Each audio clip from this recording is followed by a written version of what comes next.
जय श्री राम सभी को। मैं संगीता। मैं आज ना एक बहुत ज़रूरी मैसेज बता कर देना चाहूँगी।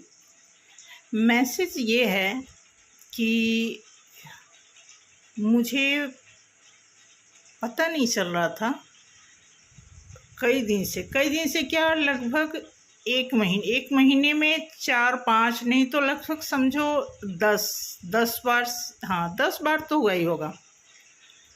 इतनी बार ना मेरे पास अननोन नंबर से फ़ोन आ रहे हैं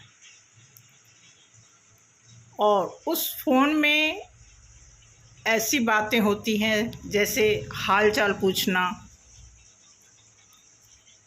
या एक तरह से जैसे ना मेरा कोई रिज्यूम कंप्लीट कर रहा है, ऐसे उसमें आप कहाँ से हो। अगर मैं एक बार तो मैंने थोड़ा गुस्से में बोल भी दिया कि मतलब ये कोई मैनर तो है नहीं कि इस तरह बात करने का एक अननोन पर्सन से। तो उधर से आवाज़ आती है कि नहीं मैं जानती, ये पिछले महीने की बात है, कोई त्यौहार था आई थिंक, मुझे याद नहीं आ रहा। तो मैं ऐसे ही, क्योंकि कई बार अननोन नंबर आते हैं, फालतू की बात करते हैं, क्योंकि हम लोगों का काम मार्केटिंग का काम है तो हम उठा लेते हैं फ़ोन। हम ऐसे नहीं सोचते, हम सोचते हैं कई बार काम का फ़ोन होगा, इसलिए हम कभी किसी को मतलब हम प्यार से बात भी करते हैं, गुस्सा भी आता है तब भी हम प्यार से बात करते हैं। लेकिन मैंने देखा कि अब वो सारी पूरा हमारा जो है रोज़ नामचा ले रहा है कि कैसे आप कहाँ काम करते हो, कैसे। फाइनली अब उस समय बातें हो रही थी, तो बातों के टाइम तो ऐसा लग रहा था कि जैसे पूछ रहा तो मैं बताती जा रही हूँ। गुस्सा भी आ रहा है लेकिन मैं बताती जा रही हूँ। क्यों बता रही हूँ? क्योंकि हम किसी को कांटेक्ट में इसलिए रखते हैं कि चलो इन फ्यूचर ये आदमी क्या पता मेरी मार्केटिंग में काम आ जाए, मेरे बिजनेस में आ जाए।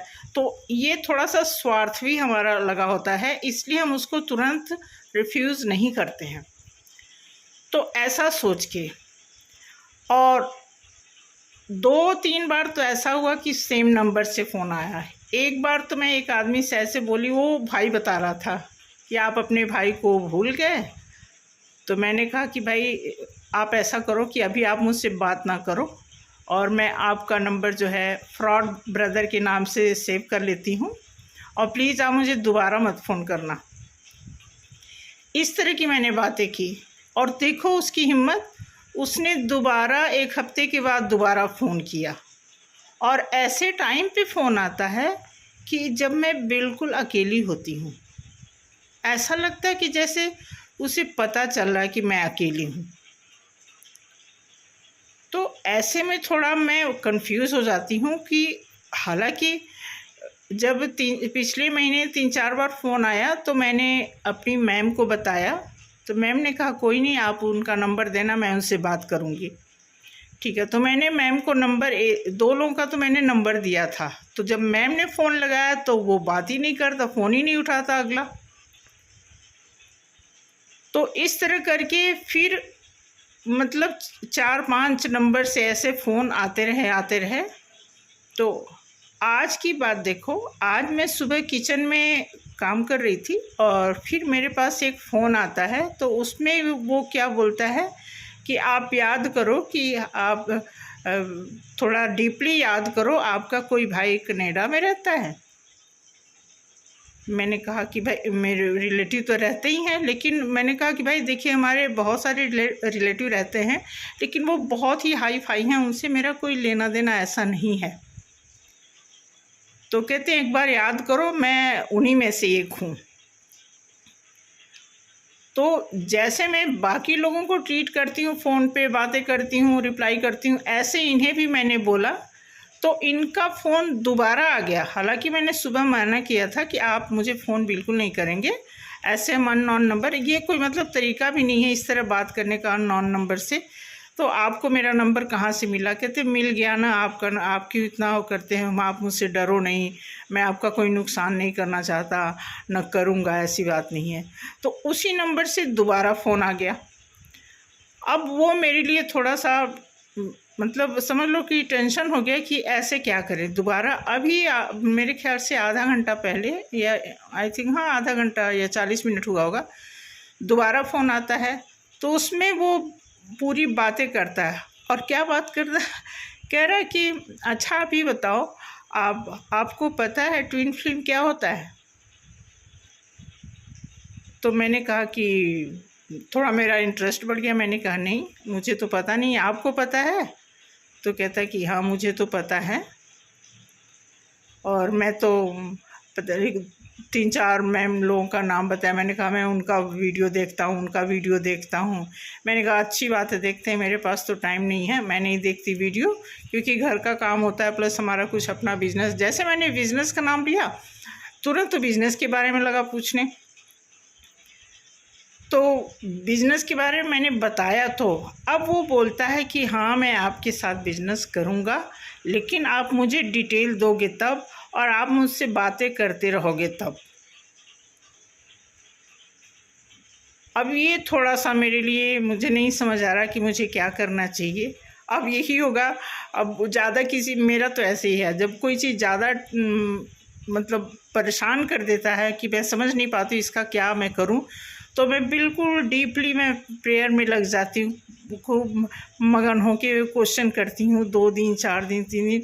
अब बिलीव नहीं करोगे, कई बार पूछने पे आंसर नहीं मिलता है, और जब एकदम छोड़ दो कि जो होगा देखा जाएगा, तो ऑटोमेटिकली आंसर हमें मिल जाता है उसी क्वेश्चन का, जो हम बहुत बार बार रट्टा लगा करके मतलब आंसर पूछते हैं तो नहीं मिलता है। जैसे हम साइलेंट हो जाते हैं हमें उसका आंसर मिल जाता है। तो अब मैं वही करने वाली हूँ कि आज तो मैं यही सोच के प्रेयर करूँगी कि मुझे जितने भी फ़ोन आए हैं वो किस मकसद से आए हैं और क्यों आए हैं, मुझे क्या करना चाहिए। देखें मुझे ड्रीम में क्या उसके रिस्पांस मिलते हैं। तो यही बात करनी थी आज के लिए। और सभी डिवाइन फेमिनाइन जितने भी डीएम डीएफ हैं, सभी को मेरी तरफ से यही कहना है कि अगर इस तरह का कोई फ़ोन आता है तो प्लीज़ मेरी तरह गुस्से में मत उन्हें आप जवाब दीजिए। क्योंकि देखो गुस्सा मुझे इसलिए याद आता है कि घर की सारी जिम्मेवारी अकेले ही करनी होती है, सब कुछ देखना है, घर का खर्चा, किराया भाड़ा, सब कुछ, तो थोड़ी सी टेंशन तो आ ही जाती है। तो इस करके फिर भी बाद में मैं कूल हो जाती, फिर बाद में बहुत रिग्रेट करती हूँ कि चलो भाई मुझे गुस्सा नहीं करना चाहिए, फिर शांत हो जाती हूँ।